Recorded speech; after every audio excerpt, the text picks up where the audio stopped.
27 sentyabr Azərbaycan tarixində əbədi iz qoymuş günümüzdür.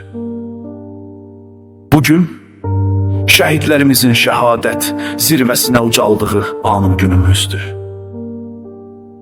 Bugün 200 illik cəsarətə dur dediğimiz günümüzdür.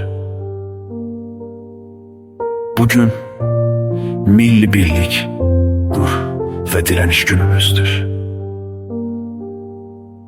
27 sentyabr hem de demir yumruğumuzun başlangıç günüdür. Göz kırpmadan ölümün üstüne məğrur ve cesaretle gittiğimiz günümüzdür. Xalqın birliği, ordumuzun gücü, şəhidlərimizin qanı ilə yazılmış qəhrəmanlıq dastanı günün rəmzidir.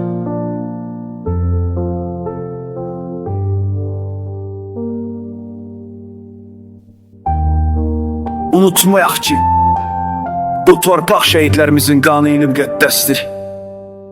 Onların ruhu daim qəlbimizdə yaşayacaq. Şəhidlər ölməz, vətən bölünməz. Qarabağ Azərbaycandır.